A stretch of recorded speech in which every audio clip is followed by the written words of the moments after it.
barnoota guddaa irraa argattu shamarran keenya amma dhumaatti dhaggeeffadhaa.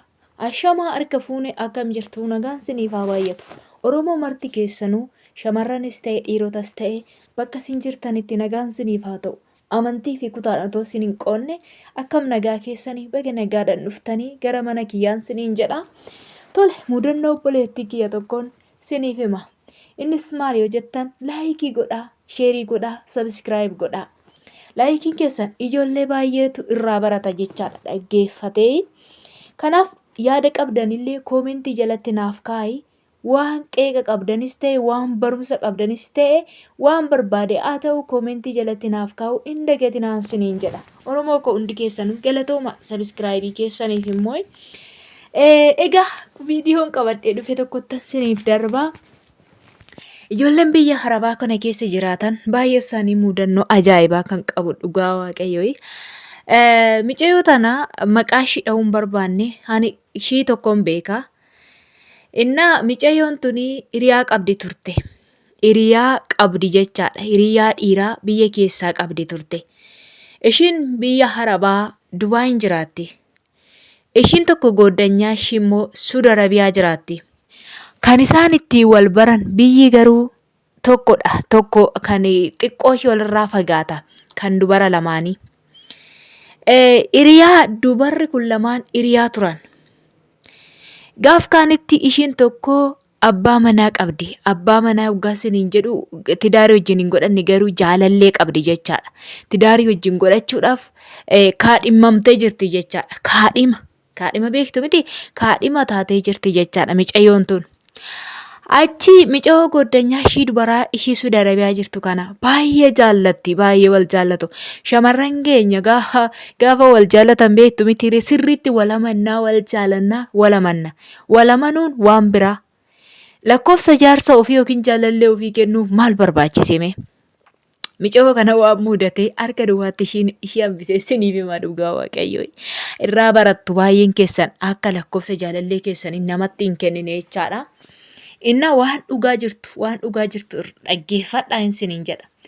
Inna micayyoo kanaan baay'ee walitti dhufu waan ta'eef ishii gooddanyaa ishiiti waan ta'eef lakkoofsa abbaa manaa ishii kana kenniteef yookaan kaadhima ishii kana kenniteef maal goote seetan? Dhaqii naa dubbisimee akka inni nama biraa janajjanaa jiru ilaalaa. Dhaqii too dubbisimee jetteen. Dhaqii naa dubbisi jettee waarratteetu lakkoofsa jaalallee ishii kaadhimaa ishii kana kenniteef baay'eettiin jechaadha. Gaafa lakkoofsa kaadhimaa ishii kana kennituufi innaa micayyittiin jaalala onlaayinii wal beekan malee wanti biraa hin jiru isaan lamaan jechaadha. Mucaan immoo micayyoo biyyattiin beeka. Saniin booda lakkoofsa isaa fudhattee waarratteetu haay jetteen. Akkami nagaadha jettee wal barte. Wal barreetteen dhiirri tokko beektu mitiire inni ariifata jechaadha. Achumaa wal barranii innaa janajjanuu kan qabde sana akkami sii barreessee maal sii barreesse jettiin. Lakki nagaayyuu na jalaa qabuu didee innooyii jettee itti haasofte. Ishiin maal goote seetan micayyoo jalaa janajjanachaa jirti mucaa jechaadha. Inni kaadhimaa isaa sana dhiisee waarratee suura kenna erginnaan suuraa ishee ergitee. Suuraa ishii gaafa ergituuf ishiin immoo ishii kaadhima isaa sanarraa hin bareeddi jechaadha. Qalloo malaloo wayiitii hin bareeddi. Ishii sunis garuu bareeddudha. Ishiin tun immoo qalloo malaloo kan qalloo bakka nama dhaabbachiisa tolu waan akkasii kana jechaadha hin bareeddi micayyittiin. Achi booda sin jaaladha jedheetu gaaffii jaalalaa dhiyeesseef. Mucaan jechaadha. Otoo kaadhimaa qabuu maal godha seete sin jaaladha jaalala gatii jaalalaaf dhiyeesse. Dhugaa waaqayyo. Achi warraa ishi jetteeni innis immoo ishedheeni. Ati eenyu qabdaa kaadhima qabdaa yookaan immoo jaalallee qabdaa jettee gaafa ishiin gaafattu lakki anumaan qabu jedheetu dhiyeesseefi. Amma kana micayyoo kaadhimaa isaa sanatti deebistee hin himtu turte. Maaliif jaalalli irraa qabeera ishiin irraa fudhachuufi kaadhima ishii kana. Hiriyaa shamarran bara kanaa ilaalaa. Bineetti dabare joo. Otoo si wajjin kofaltuu, otoo si harkaa nyaattu deebitee si nyaatti beektu. Achi mucichaan gaafa wal janattuu ishiin gaafa deddeebi'een gaafadhetti maal siin jedhee akkami maalirra jirtu maal homaa sitti hin deebisne jedhee gaafannaan jette lakki ana homaa natti hin deebisne ani sayyuu dubbisaa hin jiru jette garuu isaan maal godhaniiru wal jaalatanii. Ishiin kaadhimni isaa kun immoo birrii waan ta'e na gargaarii kanan godhadha wanni jedheen nan ergaaf jette. Maatii dhokseen ergaaf jette. Gaaf kaanitti miceettii sun maal gooti seetan micooti ishiin irratti jaallatte hiriyaan ishii sun jechaadha. Ishii dursitee waarratteetu daftee galte ishii dursitee gaafa daftee galtu achi mucaan kiyyaa inni eeggate jechaadha booletti dhaqee eegee isaan booda birrii kan ittiin bite qalabatii harkaa bitee fi eege. Booletti ishii eegee waarrateetu birrii micaa'oon kaadhimni isaa ergituuf sanaan qalabatii micaa'otti bitee micaa'otti kaawwatee waarrateet dhaqeetoo ishii wajjiniin tidaarii haa dhaabu ishii san dhiisee jechaadha. Bakka waraqata koo naa gashii ani sin barbaadu jedhee itti kaasee waarrateetu micaa'oo koo dhiisee ishii tana wajjiniin tidaarii dhaabe. Ishiin tuni mana fataa jedhe magaalaa keessaa ijaarrattee qabdi jechaadha. Ishiin irratti jaallattee hiriyaan ishii irratti jaallattee turraa fudhatte kuni mana fataa jedhe ijaarrattee qabdi.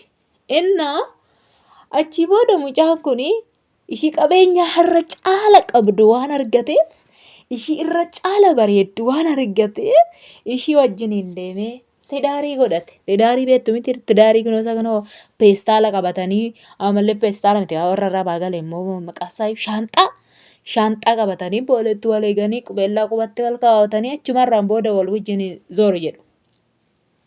Inni akkasi gootee waarratteetu gaaf kaanitti micaa'oo ishii kaadhima isaa kanatti waraqata naa gashii waraqata koo naa deebisi jedhee yaatti kaamnaan ishii waraqata isaa deebisii jettee birrii ishiis immoo gimmaasha naa deebise gimmaasha illee naan deebisne jetteetti micaa'ettiin jechaadha. Waan nama ajaa'ibu dhugaa dubbachuudhaaf. Innaa akkasittiin irraa fudhattee micaa'ettiin dhirsa godhattee mana ishiitti fudhattee galte jechaadha. Micoon suni mucaa kana mana ishiitti fudhattee galte Finfinnee keessatti fudhattee galte. Amma kunoo mana ishii keessa fataa jedhee jiraata jechaadha. Isheen sun kaadhimni isaa reefu deemtee ijaarrachuuf jirti. Hiriyaa bara kanaa hiriyaa shamarranii ilaala.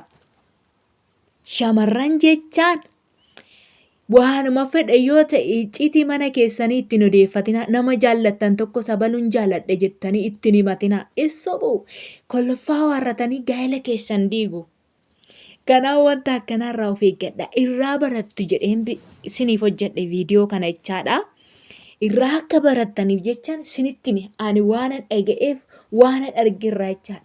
Waan baay'een qabaan shamarran biyya Arabaa kana keessatti waan baay'ee ijoolleen dhiiraa kun gara Itoophiyaa keessa jiran waan isaan godhaa oolan jechaadha. Ijoolleen keenya biyya Arabaa keessa jiran immoo maal godhu seetan hin beekan danuu isaanii gaafa itti siqxee itti himte hin fudhatan. Gaafa immoo wanti amaan tokko irra ga'e bakka maaliin godha jedhu beektu miti.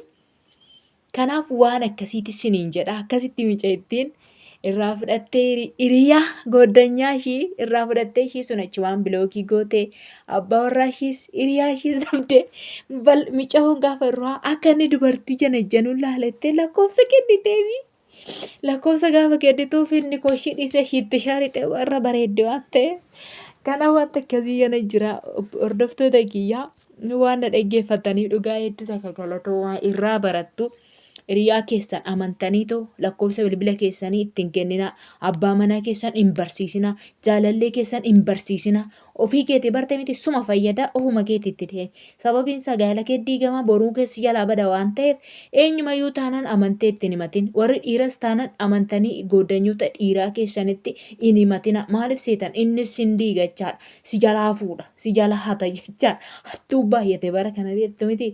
Hattuu baay'atee jira waan ta'eef sin jalaa hatu gaafas boorraa arra ofuma keessanii dhuufkaa keessanitti qabadhaan siniin jedha waan na dhaggeeffattaniif hedduu takka galatooma like subscribe gochuu hin dagatinaa Oromoo kiyya baay'ee